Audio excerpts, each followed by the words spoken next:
네, 안녕하십니까. 이번 턴 프로젝트에서 아트메가 128 부정음악 플레이어를 주제로 실험 및 발표를 하게 된 19학번 전상입니다. 발표 시작해보도록 하겠습니다. 네, 발표 순서는 서론, 본론, 결론으로 이루어질 것 같고요. 서론에서는 실험 목표, 본론에서는 실험한 내용과 그 다음에 결과 및 성과에 대해서 발표해보도록 할 것 같고요. 결론은 이 실험을 통해서 제가 알게 된 점, 그 다음에 뭐 참고 문헌, 감사의 말로 이 발표 끝내볼 것 같습니다. 네, 이번 프로젝트에서는 아트메가 128을 활용한 부저음악 플레이어의 구현에 대해서 다루고 있고요. 이 아이디어는 과거 4주차 과제였던 도레미파 솔라시도 출력을 해보고 이러한 방식으로 음악을 만들 수 있지 않을까라는 생각을 하고 직접 구현해보고 싶어서 진행하게 되었습니다.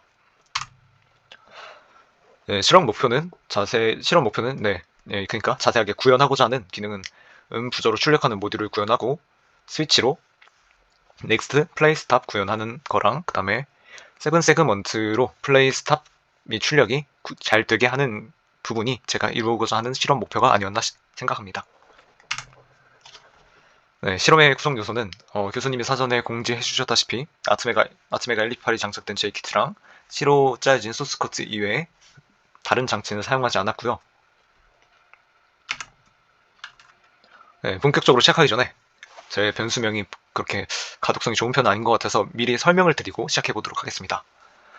네, 여기 최상단에 있는 틱타임 변수들은 제가 사용하고 있는 타이머를 제어하기 위한 변수들로 각각 그 박자를 출력하는 부분이랑 그 다음에 세븐 세그먼트 포트 G를 제어하는 부분에 사용을 하였습니다. 그 다음에 카운터 같은 경우에는 현재 출력하고 있는 음악의 번호를 의미한다고 생각해주시면 좋을 것 같고요. 그 다음에 매니지 LED 같은 경우는 현재 출력하는 음악에 대해서 음악의 번호에 대해서 어느 위치에 LED를 출력하고 있는지에 대한 정보를 담고 있는 변수입니다. 그 다음에 송 리스트 같은 경우에는 제가 2차원 배열의 모든 음악의 정보를 다 넣어놨는데요. 네, 그래서 각 음악이 시작할 때 정보를 미리 담아두어서 제가 음악의 넥스트 버튼을 누르면 그 해당하는 위치 정보를 받아올 수 있게 제가 미리 변수 선언을 해두었습니다. 그 다음에 BPM. BPM은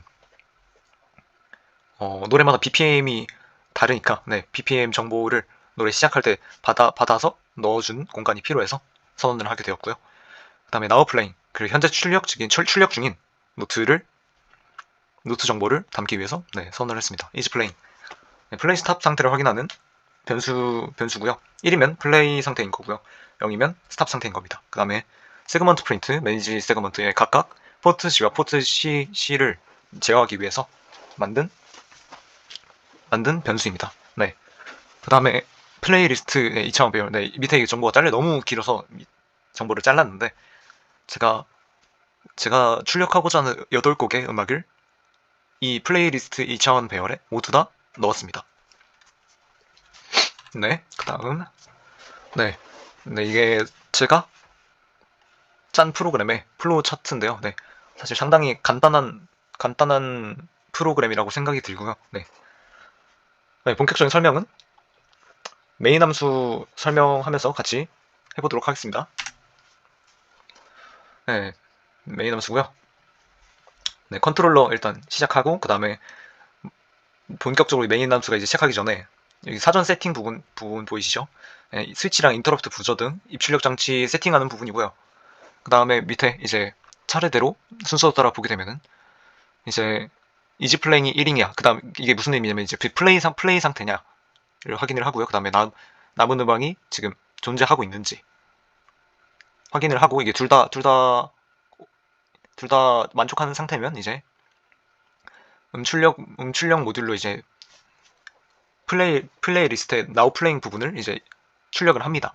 그 다음에 만약에 출력하는 중간에 사용자가 인터럽트, 그러니까 플레이 버튼을 눌렀다거나 넥스트 버튼을 눌렀을 때 인터럽트 기능을 처리해주고요. 계속해서 이러한 과정을 반복하면 이 프로그램의 흐름이 이해가 되실 것 같습니다. 다음은 실험 환경 설정에 대해서 그러니까 셋 함수에 대해서 한번 설명을 해보도록 할 것 같은데요. DDRC, DDRG 이 부분은 그 세븐 세그먼트의 입출력 방향을 정해주는 코드를 제가 작성을 해봤고요. 그 다음에 스위치 셋. 네, 이 부분은 스위치 인터럽트에 대한 부분을 제가 작성을 해봤습니다. 네, LED도 제가 DDR-A를 통해서 준비 코드를 적어봤고요. 그 다음에 타이머셋 부분은 제가 그 참고 문헌을 보고 각각 필요한 주파수에 따라 얼마만큼의 속도로 분주를 하고 해야 하는지 이제 다 보고 계산을 해봤습니다. 네, 그래서 필요한 세팅 값을 넣어놓은 걸 보면 아실 것 같고요. 그 다음에 타이머 2. 네, 타이머 2는 앞서서 말씀드렸다시피 그냥 세븐 세그먼트 출력을 도와주는 도구로서 사용을 했었습니다. 네, 부저음악 출력 모듈에 대해서 또 설명을 해보겠습니다. 일단 매개 변수로서 일단 네, 이 순서도에서 보시면은 이 부분이라고 생각해 주시면 될 것 같고요. 네, 좀 더 자세히 설명하자면 일단 매개 변수로서 박자 음고를 받고요. 그 다음에 그 후에 4가지 정도의 경우의 수에 따라서 정보를 처리하는데요. 네. 음고가 0이고 박자가 0이면 음악이 시작이라는 뜻으로 카운트 연산으로 음악의 번호가 바뀌었다는 것을 제가 알려줬고요. 그 다음에 음고만 0일 때는 이제 박자만큼의 시간만큼 일단 쉼표를 연주를 하는 거고요. 그 다음에 마이너스 1일 때 음악이 시작하기 전에 박자 정보를 그러니까 음고가 마이너스 1일 때 그 해당하는 박자 정보를 BPM에 넣어줍니다. 네, 그래서 BPM 제어를 해주는 부분이고요. 음고와 박자가 모두 0 이상일 때 그 주어진 음고를 받아서 계산된 주파수 값을 사용해서 박자만큼의 길이를 연주한 부분이라고 하면 네, 그렇게 설명하면 될 것 같습니다. 네, 그에 해당하는 코드는 여기에 보시면 아마 이해하실 수 있을 것 같습니다. 네, 그 다음 외부 인터럽트 서비스 루틴에 대해서 간단하게 설명을 해볼 것 같은데요. 네, 이 타이머 0과 타이머 0와 타이머 1 부분은 제가 앞서서 출력 모듈에 제가 부저에 출력하는 주파수를 제어하고 박자의 길이를 제어하는데 제가 사용을 했고요. 그 다음 인터럽트 기능 처리에서 타이머 2와 스위치 1, 2의 인터럽트를 사용을 했습니다. 네, 좀 더 자세히 스위치 인터럽트에서 좀 더 설명을 해드리고 싶은데요. 네, 스위치 1을 눌렀을 때 그 이즈 플레잉 값이 1이었다면 0으로 바뀌고 0이었다면 1로 바뀌어서 정보가 바뀌는 부분을 알 수가 있고요. 그렇게 바뀐 정보는 이 부분에서 판단을 해서 이제 각각의 경우의 수에 따라 출력이 되는 것을 확인을 하실 수 있습니다. 그 다음에 스위치 5번 누르시면은 이제 넥스트 버튼이 연상이 되는데요. 그 카운터 값이 하나가 올라가고 그 다음 만약에 이 카운터 값이 8보다 커지면 다시 0으로 바뀌는 부분이고요. 이 부분은 그 다음에 각각의 현재 플레이 중인 노트에 이 정보를 담아서 넥스트 버튼을 누를 때마다 플레이하는 부분이 달라지게 그렇게 연산을 했습니다.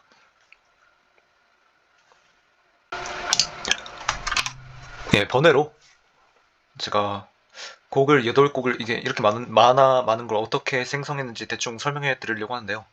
제가 한 2곡 정도는 악보를 보고 직접 2차원 배열로 작성을 했었는데 이게 되게 의미 없는 반복 작업인 것 같아서 인터넷에서 사용되는 ABC 노테이션이라는 텍스트 파일 악보 포맷이 있다는 거를 제가 발견을 해서 이 악보를 해석을 해서 2차원 배열로 변환해주는 프로그램을 파이썬으로 제가 직접 작성을 해서 나머지 6곡을 변환해가지고 제가 채웠습니다. 좀 더 자세히 보시면 여기 뭐 그냥 인덱스 번호 있는 것 같고요. 뭐 제목 번호 있는 것 같고요. 이 밑에 내려가 보시면 이제 G7 뭐 G, C 이렇게 G6 해가지고 각각의 음계와 박자 정보가 이렇게 담겨 있는 걸 보실 수 있을 것 같습니다. 제가 필요한 정보들만 빼고 그 파이썬의 문자 정규식 표현을 활용해서 제가 다 빼고 그 ABC 그 노트 값과 그 1, 2, 3, 4, 5, 6, 7 숫자 값만을 이제 2차원 배열로 변환을 해서 네, 8곡을 네, 생성을 해서 프로그램에 활용을 할 수 있었습니다. 네, 결과 및 성과에 대해서 발표를 해보겠는데요. 네, 일단 음악이 제대로 잘 재생이 되고 스위치로 음악이 잘 제어가 되었습니다. 네, 자세한 결과는 제 영상과 함께 다시 설명을 해보도록 하겠습니다. 네, 지금 보시면은 이게 아트메가 128을 실행했을 때 가장 처음 보이는 화면이시고요. 그 다음에 이 화면은 네, 스탑 지금 제대로 출력되고 있는 거 보실 수 있을 것 같습니다. 네, 그 다음에 제가 스위치 1번을 누르면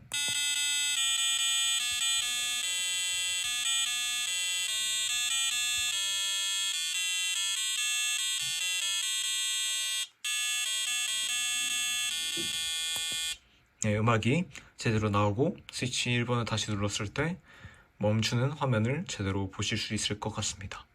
네, 지금 멈춘 상태에서 네, 넥스트 버튼 한번 눌러보도록 하겠습니다.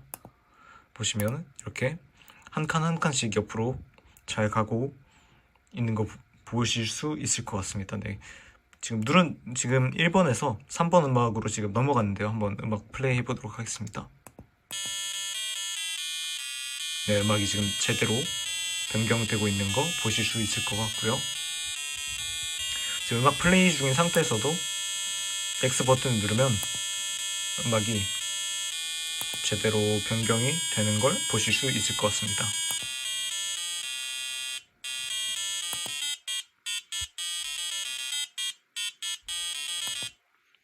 네, 보시다시피 네, 대부분의 경우에 특별한 문제점이나 뭐 그런 부분이 없긴 한데, 간혹 이제 넥스트 버튼을 너무 빠르게 누르면은 한 칸씩 안 움직이고 이게 2칸, 3칸씩 움직이는 경우를 볼 수가 있습니다. 네, 이러한 부분은 확실히 문제점이라고 볼 수 있을 것 같고요. 네, 여기까지가 제 결과 고찰입니다. 네, 이어서 결론 발표해 보도록 하겠습니다. 네, 일단 이 실험을 통해서 하드웨어 모듈과 기능을 효과적으로 조합해서 원하는 동작을 구현할 수 있음을 확인하였고요. 네, 코드의 안정성과 신뢰성은 대체로 높은 편이었고, 그다음 코드 최적화가 제대로 안 돼서 딜레이 문제가 있는 것을 또 발견을 했습니다. 앞으로 연구에서는 좀 더 연구를 더 한다면 최적화 성능 및 성능 향상을 이제 추가적으로 실험 및 분석을 통해 이루어내야 할 것 같고요. 그 다음에 실제 사용 환경에서 이제 또 평가를 많이 해봐야 좀 더 쓸만한 결과를 낼 수 있지 않을까라는 제가 저만의 결론을 한번 내려봤습니다. 네, 참고 문헌이고요. ABC 노테이션에 대한 정보가 궁금하시면은 이거 확인해 보시면 될 것 같고요. 제가 그 다음에 음계별 주파수 이 블로그에서 한번 확인을 해봤고, 그 다음에 타이머 구현하는데 이 두 개의 블로그에서 큰 도움을 받아서 참고 문헌에 참고를 해놨습니다. 네, 궁금하신 점은 실제 발표주에서 한번 받아보도록 하겠고요. 그 다음에 네, 여기까지가 제가 발표였습니다. 들어주셔서 감사합니다.